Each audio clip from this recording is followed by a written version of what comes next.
O presidente Jair Bolsonaro fez um pronunciamento nesta terça de cerca de 3 minutinhos em cadeia nacional sobre as ações do governo federal para combater a pandemia, frisando a importância da vacinação. Foi uma fala objetiva, prestando contas das ações do governo e desmentindo algumas fake news, num tom bem mais sereno. Bolsonaro poderia ter adotado essa postura desde o começo. A mídia oportunista partidária continuaria catando pelo em ovo e inventando quando não o encontrasse. Mas ele teria dado menos munição à toa aos seus inimigos da imprensa. Sinceramente, depois do que aconteceu no Supremo Tribunal Federal essa terça, com uma decisão esdrúxula que transformou o ex-juiz Sérgio Moro em vilão e Lula em vítima, eu fiquei até na dúvida se o presidente deveria fazer o pronunciamento mesmo. O risco era ele parecer um alienígena descolado da realidade do país. Talvez o silêncio em protesto fosse mais adequado. Mas o fato é que Bolsonaro falou, a crise é grave, tivemos mais de 3 mil mortes, e ele falou de forma direta e objetiva. Nada disso importa, porém, para essa ala militante da mídia que demoniza o presidente dia sim, dia também, como se ele fosse o maior ou único responsável pela pandemia e suas mortes, como se ele tivesse o poder de evitar cada óbito, ignorando o que se passa no restante do mundo. Se Bolsonaro falar que beber água é saudável, no dia seguinte a manchete do Estadão será sobre um caso de um sujeito que bebeu água demais e morreu. Se ele falar que pegar sol é importante, o Fantástico fará uma reportagem de 8 minutos sobre câncer de pele. Estamos nesse nível. É pura perseguição e politicagem. Não obstante, a mudança de tom do presidente é bem-vinda. A pandemia é muito grave e está numa fase descontrolada em nosso país, atingindo mais de 3 mil mortes, como eu disse, num único dia. São Paulo e Rio concentram a maioria dos casos, o que torna espantoso o fato do governador João Dória insistir tanto nessa pose de gestor da ciência obcecado em salvar vidas. É uma tentativa desesperada de transferir responsabilidade. Só pode ser isso. Ele não tem lugar de fala para dar lição de moral a quem quer que seja.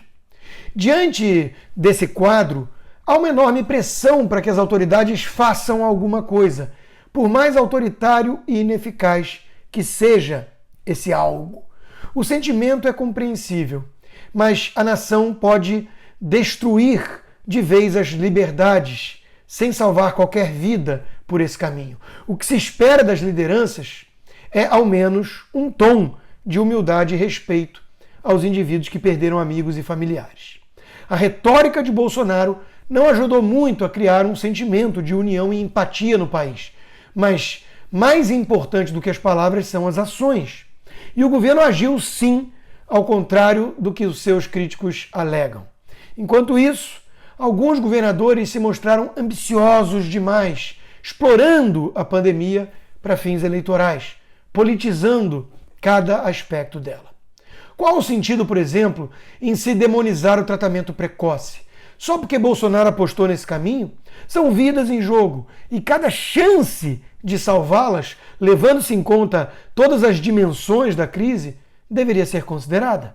Apostar somente em lockdown parece uma solução fadada ao fracasso.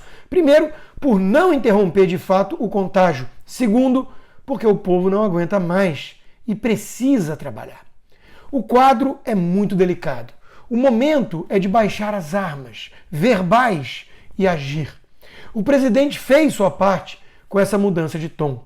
A reação de seus adversários e da imprensa mostra que não importa o que ele diga ou faça, ele será sempre culpado por cada morte. E não estamos falando apenas dos de sempre, do PT e do PSOL da extrema esquerda, mas dos tucanos e dos democratas. Eis alguns exemplos.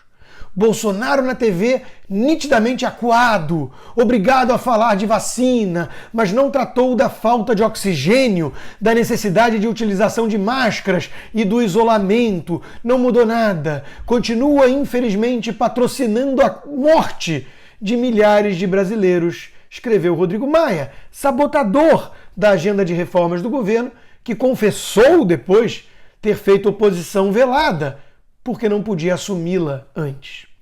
Bolsonaro esqueceu de se desculpar pelo negacionismo que deixou desprotegidos os 300 mil brasileiros que perderam a vida. Esqueceu que parte dessas lamentáveis vítimas tomaram remédios sem eficácia, promovidos pelo presidente negacionista. Faltou vergonha e verdade. João Dória, desesperado em transferir culpas, já que São Paulo agora é o epicentro da crise. E o governador teve autonomia para combatê-la, mas só pensa em 2022 e por isso ataca o presidente o tempo todo. Você é responsável pelas mortes e pela fome, Jair Bolsonaro, disse Marcelo Freixo, do PSOL. O comunista fazendo esse tipo de demagogia não surpreende. O que surpreende, ou surpreendia, é ver Amoedos e PSOL Kids do MBL adotando o mesmo discursinho. Em tragédias é comum a busca de um bode expiatório. Muitos querem condenar Bolsonaro, ignorando o protagonismo dos governadores na crise. Interesses eleitorais parecem importar mais do que a realidade. E a mídia militante, de esquerda, tucana, entra no jogo. É um jogo muito sujo, porém.